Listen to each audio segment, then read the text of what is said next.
கழகத்துடைய கொள்கை பரப்பு செயலாளர், கழக மாநிலங்களவை குழு தலைவர் அண்ணன் திருச்சி சிவா அவர்களுடைய 5 நூல்களுடைய வெளியீட்டு விழாவில் பங்கேற்று வரவேற்புரையாற்றுவதில் நான் மிகுந்த மகிழ்ச்சி அடைகின்றேன், பெருமை அடைகின்றேன். கழக தலைவர் மாண்பு முதலமைச்சர் அவர்கள் இளைஞரணியை உருவாக்கிய பொழுது அவரோடு தோளோடு தோள் நின்ற தளபதிகளில் முதன்மையானவர் தான் அண்ணன் திருச்சி சிவா அவர்கள்.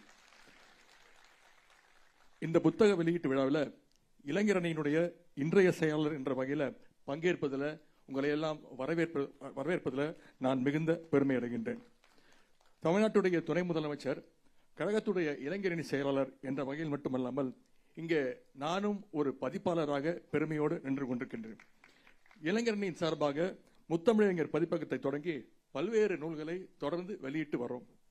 அண்ணன் சிவா அவர்களுடைய மேடை எனும் வசீகரம் எனும் புத்தகம், அவருடைய மிசா சிறை அனுபவம் பற்றி எதிர்பாராத திருப்பம் என்ற புத்தகம், முரசொலியில் வந்த அவருடைய கட்டுரைகளுடைய தொகுப்பாக முரசொலியின் மடியில் தவழ்ந்தவை என்ற புத்தகம், ஊடகங்களுக்கு அண்ணன் அளித்த பேட்டிகளை கொண்ட கேளுங்கள் சொல்கின்றேன் என்ற புத்தகம், வாட்ஸ்அப் வழியில் கொண்டு சேர்க்கப்பட்ட கருத்துக்கள் அடங்கிய குட் மார்னிங் காட்சியும் கருத்தும் என்ற புத்தகம், இந்த 5 நூல்களும் இங்கே வெளியிடப்படுகின்றன. அண்ணன் சிவா அவர்களுக்கு பேச்சாளர், எழுத்தாளர், சிறந்த நாடாளுமன்ற உறுப்பினர், இப்படி நிறைய முகங்கள் இருக்கு. ஆனா இளைஞரணியை பொறுத்தவரை எங்களுக்கெல்லாம் அவர் ஒரு டீச்சர், ஒரு ஆசிரியர். ஏன்னா இளைஞரணி தம்பிமார்களுக்கு நம்முடைய திராவிட இயக்க கொள்கைகளை ஒரு ஆசிரியர் போல பாடம் எடுப்பவர் தான் அண்ணன் திருச்சி சிவா அவர்கள். பயிற்சி பாசன கூட்டங்கள் நடத்துவோம் இளைஞரணி சார்பாக.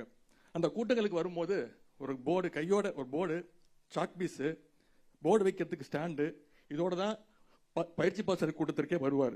கையில ஒரு குச்சி மட்டும்தான் மிஸ்ஸிங். அந்த அளவுக்கு ஒரு ஸ்ட்ரிக்டான ஆபீசர்னா எங்களுடைய டீச்சர்னா எங்களுடைய அண்ணன் திருச்சி சிவா அவர்கள் தான்.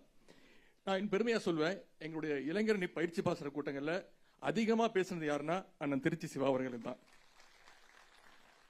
ஒவ்வொரு கூட்டத்திலையும் கலைஞர் தந்த அந்த 50 முழக்கங்களை அண்ணன் சொல்ல சொல்ல அந்த ஒட்டுமொத்த அரங்கம் திருப்பி சொல்லும் பொழுது அதை பார்க்கும் பொழுது அந்த அரங்கம் அவ்வளவு உணர்ச்சி பூர்வமா இருக்கும். கழக மேடைகள் மட்டுமல்ல, நாடாளுமன்றத்திலும் தன்னுடைய முத்திரையை அழுத்தமாக பதித்து வருவர் அண்ணன் சிவா அவர்கள். மாநிலங்களவையில் 45 ஆண்டுகளுக்கு பிறகு ஒரு தனிநபர் தீர்மானம் வெற்றி பெற்றதுன்னா அதற்கு காரணம் அண்ணன் திருச்சி சிவா அவர்கள் தான். இங்க ஏற்கனவே குறிப்பிட்டது போல திருநங்கைகளுக்கு சம உரிமை வழங்க வேண்டும் என்ற அந்த தீர்மானத்தை கொண்டு வந்து ஒட்டுமொத்த இந்தியாவையே திரும்பி பார்க்க வைத்தவர் தான் அண்ணன் திருச்சி சிவா அவர்கள். அது 2017 ஜல்லிக்கட்டு போராட்டம் உச்சத்தில் இருந்த பொழுது மாநிலங்களவையில் அண்ணன் சிவா அண்ணன் கொண்டு வந்த தீர்மானம் தான் ஜல்லிக்கட்டு இன்று நடைபெறுவதற்கு காரணம் என்று சொல்லலாம். 1977 நான் பிறந்த பொழுது முத்தமிழர் கலைஞர் அவர்கள் மத்திய சிறையில் இருந்தாங்க. அப்பொழுது நம்முடைய தலைவர் அவர்களுக்கு கலைஞர் அவர்கள் ஒரு கடிதம் எழுதினாங்க. அந்த கடிதத்தில், நான் சிறையில் இருந்த பொழுது நீ குழந்தையாக என்னை பார்க்க வந்தாய், இப்பொழுது உனக்கு பிறந்திருக்கிற என் பேரனும் என்னை பார்க்க சிறைக்கு வருவான் என்று கருதுகிறேன் என்று கலைஞர் எழுந்தார். மேலும் இந்த குடும்பத்தில் மட்டுமல்ல, நமது இயக்கமாம் பெரிய குடும்பத்தில் எத்தனையோ உடன்பிறப்புகளுக்கு இப்படிப்பட்ட சிறை அனுபவங்கள் கிடைத்திருக்கின்றன என்று கலைஞர் அவர்கள் எழுதியிருந்தாங்க. கலைஞர் சொன்ன அந்த எத்தனையோ குடும்பங்கள்ல முதன்மையான குடும்பம்னா அண்ணன் சிவா அவருடைய குடும்பம் ஒண்ணு. அண்ணனுடைய பொது வாழ்வில் பல முறை சிறை சென்றிருக்கிறார். அவருடைய குடும்பமும் இயக்க பணிக்காக பல்வேறு கடுமையான சூழல்களை எல்லாம் எதிர்கொண்டிருக்கிறது. இதனை தனது நூல்களிலும் அண்ணன் விரிவாக குறிப்பிட்டுள்ளார். இதுதான் நம்முடைய இயக்கம், மக்களுக்கான பணியில் இதுதான் நம்முடைய தியாகம். அண்ணன் திருச்சி சிவா அவர்களுக்கு ஒன்றே ஒன்று மட்டும் கூறிக்கொள்ள விரும்புகின்றேன். உங்களுடைய 3 குழந்தைகளும் பிறக்கும் நேரத்தில் நீங்கள் அருகில் இல்லை என்று உங்க புத்தகத்தில் வருத்தப்பட்டு எழுதியிருக்கிறீங்க. ஆனால் இன்றைக்கு உங்களுடைய 5 குழந்தைகள் பிறக்கும் பொழுது இந்த அரங்கத்தில் ஒட்டுமொத்த தமிழ்நாடே திரண்டிருக்கிறது. நம்முடைய தலைவர் அவர்கள் உங்களோடு இருக்கிறாங்க, நாங்கள் அனைவரும் உங்களோடு இருக்கோம். திராவிட இயக்கத்தை வீழ்த்தி விடலாம் என சிலர் நினைக்கின்றார்கள். ஆனால் திருச்சி சிவா போன்ற லட்சியவாதிகள் இருக்கின்ற வரை இந்த இயக்கத்தை யாராலும் தொட்டுக்கூட பார்க்க முடியாது. இந்த சிறப்புக்குரிய புத்தகங்களை வெளியிடுவதற்காக வருகை தந்துள்ள இந்திய அரசினுடைய ஒப்பற்ற தலைவர் நம்முடைய மாண்பு முதலமைச்சர் அவர்களை வருக வருக என்று வரவேற்கின்றேன்.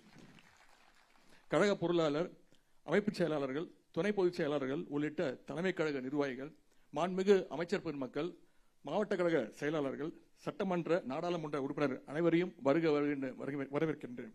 கலைஞருடைய அன்பு தம்பி தலைவர், அவருடைய நேசத்துக்குரியவர் கவிப்பேரசு வைரமுத்து அவர்களையும் வருக வருக என்று வரவேற்கின்றேன்.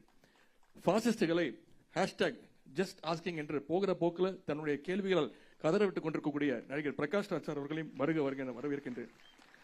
தன் வாழ்நாள் முழுவதும் திராவிட தத்துவத்தை பரப்புவதற்கான வாய்ப்பாக கருதி பணியாற்றுகின்ற திராவிட இயக்க தமிழர் பேரவையின் தலைவர் அண்ணன் சுபவி அவர்களையும் வருக வருக என வரவேற்கின்றேன். இந்த நிகழ்ச்சியை சிறப்பாக தொகுத்து வழங்கியிருக்கக்கூடிய திரு நெல்லை ஜெயந்தா அவர்களையும் வரவேற்று மகிழ்கின்றேன். தோழமை கட்சியுடைய தலைவர்களையும் அன்போடு வரவேற்கின்றேன். கழகத்துடைய ஒன்றிய நகர பகுதி பேரூர் வட்டம் கிளைக்கழக செயலாளர் உள்ளிட்ட அனைத்து நிர்வாகிகள், இளைஞரணி உள்ளிட்ட பல்வேறு அணிகளுடைய நிர்வாகிகள், உள்ளாட்சி அமைப்புகளுடைய பிரதிநிதிகள் அனைவரையும் வருக வருக என வரவேற்கின்றேன். இங்கே வருகை தந்துள்ள நீதியரசர்கள், அரசு உயரதிகாரிகள், அலுவலர்கள், பத்திரிகை மற்றும் மீடியா நண்பர்கள் உட்பட அனைவரையும் வருக வருக என்று வரவேற்று மகிழ்கின்றேன். எல்லாவற்றுக்கும் மேலாக முத்தமிழ் கலைஞருடைய உயிரினும் மேலான அன்பு உடன்பிறப்புகள் அத்தனை பேரையும் நிகழ்ச்சிக்கு வருக வருக என வரவேற்று வாய்ப்புக்கு நன்றி கூறி விடைபெறுகின்றேன். நன்றி, வணக்கம்.